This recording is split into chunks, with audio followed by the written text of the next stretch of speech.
कल राहुल गांधी बोले, आज प्रधानमंत्री मोदी ने अपना भाषण दिया है। भाषण दोनों ही काफी चर्चा में रहे हैं। प्रधानमंत्री मोदी ने राहुल गांधी के कितने सवालों को एड्रेस किया, या जो आरोप और सवाल राहुल गांधी की तरफ से आए थे, क्या उनके कुछ जवाब मिल पाए हैं प्रधानमंत्री मोदी के भाषण में? ये जानने के लिए हमारे साथ स्टूडियो में मौजूद हैं वरिष्ठ पत्रकार सुमित अवस्थी जी। सुमित जी, आपका स्वागत है। सुमित जी, कई कल आरोप लगे, लेकिन कई आरोपों में मैं कहूँगा एक आरोप जो है वही घुमा घुमा के 4-5 तरीके से लगा, वो है गौतम अदानी जो व्यवसायी हैं उनके साथ में मित्रता, और वो हिंडनबर्ग की रिपोर्ट का भी आ जाना। और ऐसे ही जब भारत जोड़ो यात्रा समाप्त हो रही है, इस मुद्दे को उन्होंने यात्रा में लगातार उठाया है, उसी समय पर अदानी जी के शेयरों में गिरावट आना, फिर मौका मिल जाना विपक्ष को, फिर संबंधों को दिखाने के लिए तस्वीरें लहराना, वहाँ सदन बहुत कुछ हुआ। एक गौतम अदानी के इर्द गिर्द पूरी ऐसा लग रहा है विपक्ष की आस और उम्मीद टिकी हुई है। मोदी जी ने आज उनका नाम का जिक्र ही नहीं किया। आपको लगता है कि उन सवालों को किसी तरीके से एड्रेस किया है प्रधानमंत्री मोदी ने? मुझे पहले से इस बात का अंदेशा था प्रवीण कि राहुल गांधी चाहे जितने भी इल्ज़ाम लगा लें, लेकिन जब भी प्रधानमंत्री मोदी को मौका मिलेगा संसद में बोलने का, चाहे आज मिल गया या बजट के दौरान मिलता, वो जवाब देते, पर अपने तरीके से देते। वो नहीं बोलेंगे कि भाई मैंने ये 10 सवाल आपके सामने रखे हैं, इन 10 के answer number 1, answer number 2, answer number 3 करो। मोदी अपनी लकीर खुद खींचते हैं। मोदी का स्टाइल यही है, आप उनको आप ट्रैप में ले ही नहीं सकते हो। इसीलिए जैसा कि मैं आपको कहा कि मुझे इस बात का पूरा अंदेशा था कि वो कहीं भी जो आरोप लगे हैं उनका जवाब नहीं देंगे। आरोपों का जवाब देने के लिए पार्टी खड़ी है ना, रविशंकर प्रसाद है, निशिकांत दुबे, तमाम बीजेपी के सांसद, नेता, प्रवक्ता हैं, वो जवाब देंगे।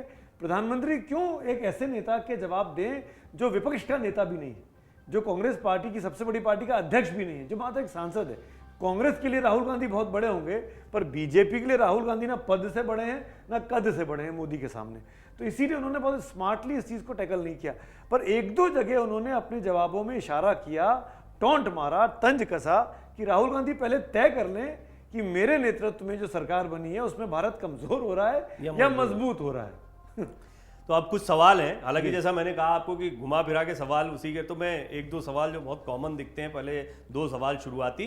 प्रधानमंत्री नरेंद्र मोदी गौतम अदानी के साथ कितनी बार विदेश गए? अब वो एक्सपेक्ट कर रहे थे कि क्या इस सवाल का जवाब प्रधानमंत्री मोदी आज सदन में देंगे उनको। कितनी बार पीएम मोदी ने विदेश यात्रा के तुरंत बाद गौतम अदानी से मुलाकात की? कुछ इस तरह के सवाल, ये सवाल कितने जायज लगते हैं आपको? देखिए, पहली बात तो मतलब मुझे लग रहा है कि राष्ट्रपति के अभिभाषण का धन्यवाद प्रस्ताव था। राष्ट्रपति के अभिभाषण से आपको पॉइंटर्स निकालने थे। क्या उस भाषण में कहीं भी अडानी का जिक्र है? क्या उस भाषण में कहीं भी हिंडनबर्ग की रिपोर्ट का जिक्र है? या कहीं भी उस भाषण इस बात का जिक्र है कि बाजार जो है वो तेजी से अचानक बढ़ रहा है, इस पर एक अध्ययन होना चाहिए? सुमित जी, ये तो सबने इस मौके का यूटिलाइजेशन किया। मैं वही कह रहा हूं। स्मृति ईरानी कल अमेठी का पूरे कागज और सब निकाल के बैठी थी कि जमीन क्योंकि आपने शुरू कर दिया, पेंडोरास बॉक्स आपने खोला, मधुमक्खी का छत्ता आपने खोला। अब मधुमक्खी आपको भी काट सकती है, अगर आप पत्थर मारोगे तो आप पर भी आएगी।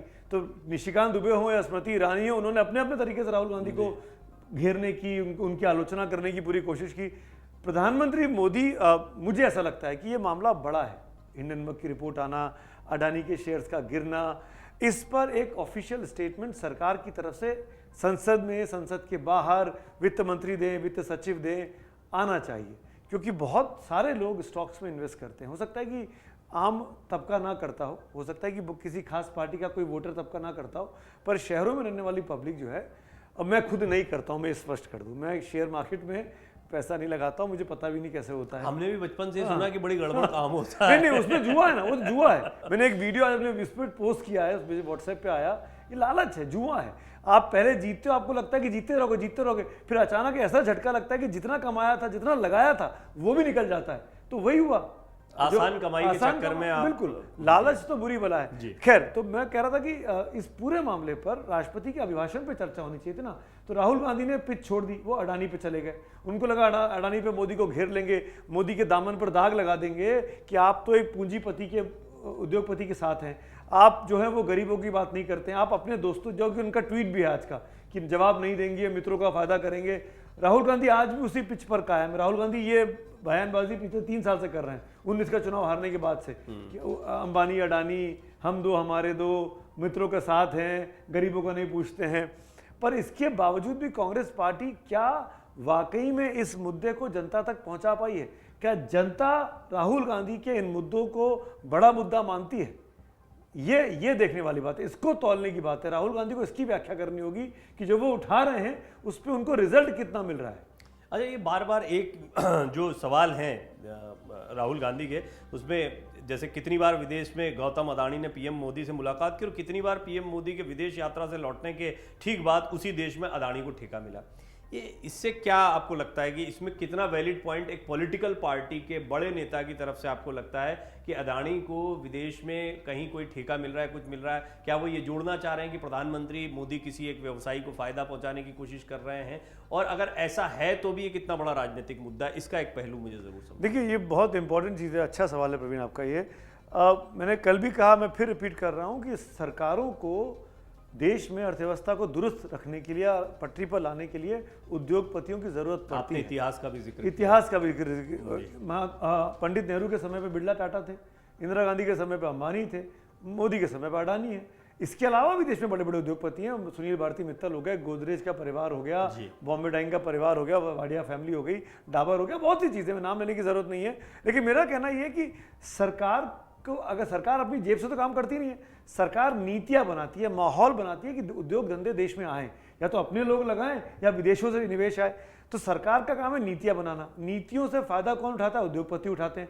तो जब उद्योगपति कोई उद्योग लगाएगा जिसके अंदर वो 50 करोड़ 100 करोड़ रुपए इन्वेस्ट कर रहा है, तो 100 का अगर 125 करोड़ रुपए कमा रहा है, तो उद्योगपति का ही तो ये काम है कि उसको अपने धंधे को बनाकर रखना है, चलाकर रखना है। कि अगले साल महंगाई बढ़ जाएगी, मुद्रास्फीति होगी, तो आपको 100 करोड़ का टारगेट आपका 125 का टारगेट हो जाएगा। तो ये सब चीज़ें जायज़ दिखती हैं। और इनफैक्ट अगर गौतम अडानी इतने ही बड़े खराब आदमी हैं, तो मैं कल भी कह रहा था, फिर कह रहा हूँ, राजस्थान में क्यों उनको संबंध अशोक गहलोत ने उनको ज़मीन दी हुई है? क्यों रॉबर्ट वाड्रा गौतम अडानी से मिले जब यूपीए की सरकार चल रही थी, जब हरियाणा में उनको ज़मीन लेनी थी, जब बीकानेर में उन्होंने ज़मीन ली? क्यों छत्तीसगढ़ में गौतम अडानी के प्रोजेक्ट हैं जहां पे कांग्रेस की सरकार है? क्यों केरल का पोर्ट लेफ्ट की सरकार ने गौतम अडानी को दे दिया? क्योंकि गौतम अडानी के पास एक्सपर्टीज है। गौतम अडानी ने 92-93 में मुंद्रा पोर्ट को लेकर प्राइवेटाइज किया और उसको उन्होंने करके दिखा दिया। आज वो 30 साल का अनुभव, 40 साल का अनुभव रखते हैं कि भाई पोर्ट पे काम कैसे होता है। तो लेफ्ट की सरकार भी राइट के फेवरेट आदमी को, गौतम अडानी को, अपना पोर्ट देती है। तो इसका मतलब कहीं ना कहीं कुछ चीजें हैं ना, खासियत है। मैं कह रहा हूं, जो आप पूरी बातचीत को जहां लाए ना, दिलचस्प पहलू ये कि ये आखिरी सवाल जो है, ये ऐसा लगता है कि इन सारे सवालों को पूछने के बाद में राहुल के पास फिर यही सवाल बचता है कि अच्छा फिर ये बताएं कि अडानी ने भाजपा को 20 साल में कितने पैसे दिए। तो वो ये बताना चाह रहे हैं कि पार्टी को या पॉलिटिकल फंडिंग के जरिए क्या किसी व्यवसायी को आप फायदा पहुंचाते हैं, भले ही आप देश को आगे बढ़ाने के लिए आपने जैसा शुरू में, लेकिन क्या वो किसी एक राजनीतिक दल को मजबूत करने में सहयोग कर रहे हैं? ये चिंता का विषय राहुल गांधी की। तो क्या मैं इसका जवाब ये दे सकता हूं कि अगर राहुल गांधी की पार्टी को फंड दे रहे होते तो गौतम अडानी ठीक थे? क्या उनका दर्द यही है? व्यवसायी वहां भी जुड़े होंगे और हो सकता है कि पहले यूपीए के दौरान भी इनको प्रोजेक्ट मिलते रहे। तो व्यवसायी तो बाद में आता है ना, पहले देश की जनता आती है। भाई आपने 10 साल सरकार चलाई, 2004 में जीते, 2009 में जीते, 2014 में आप क्यों हारे? जिस पार्टी के पास 200 से अधिक सांसद थे, वो क्यों घटकर 50 से कम पे रह गई? इसका जिम्मेदार कौन है? गौतम अडानी है, मुकेश अंबानी है, धीरूभाई अंबानी है, मीडिया है। सबको आप गालियां देते रहते हैं। आप अपने गिरेबान में कब झांकेंगे? आज की तारीख में कांग्रेस पार्टी के बड़े बड़े नेता क्यों छोड़ के जा रहे हैं? क्यों बीजेपी में जा रहे हैं? क्यों उनको बीजेपी में रास्ता दिखाई दे रहा है? बुजुर्ग से बुजुर्ग नेता, एसएम कृष्णा जैसे नेता चलेगा जो आपके मुख्यमंत्री थे कर्नाटक में। अब यंग से यंग नेता जितिन प्रसाद और ज्योतिरादित्य सिंधिया चलेगा जो आपके साथ की टीम थे, आपके साथ क्रिकेट खेलते थे, आपके साथ आप लोगों ने साइकिलिंग की और बॉक्सिंग करते थे और कराटे करना है, ये सब, मतलब ये सब हमने खूब सुना है उस वक्त कहानियां। तो आप अपनी जब टीम को इंटैक्ट नहीं रख सकते हैं, उनका भरोसा नहीं जीत पा रहे हैं, तो आप पहले आप अपने गिरेबान में झांकिए। और शायद राहुल गांधी ने इंट्रोस्पेक्शन किया है। I will give 100 marks to him कि उन्होंने इस बात को सोचा कि उनको भारत जोड़ो यात्रा करनी चाहिए, जिसका भी ये आइडिया है, चाहे राहुल गांधी का है, चाहे उनके किसी एडवाइजर का है, चाहे किसी उनके काडर का है।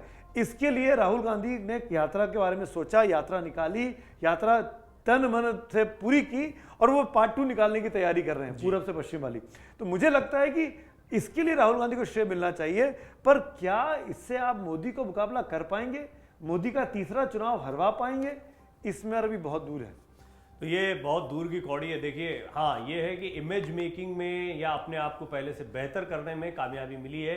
एक मुद्दा गौतम अडानी का मुद्दा, ये जनता को कितना आपको कितना इंपॉर्टेंट लगता है? आपका कमेंट बहुत महत्वपूर्ण होता है, आप अपना कमेंट जरूर करें। आपको क्या लगता है कि क्या आगामी चुनाव के लिहाज से इस एक मुद्दे के बल पर विपक्ष लामबंद हो पाएगा और क्या सरकार को घेरने में या सत्ता पक्ष को घेरने में कामयाब हो पाएगा? सुमित जी, आपका बहुत बहुत धन्यवाद। दर्शकों का बहुत बहुत धन्यवाद लगातार हमारे साथ बने रहने के लिए। अपने कमेंट जरूर करें। डाउनलोड करें अमर उजाला ऐप और पाएं खबरें लगातार।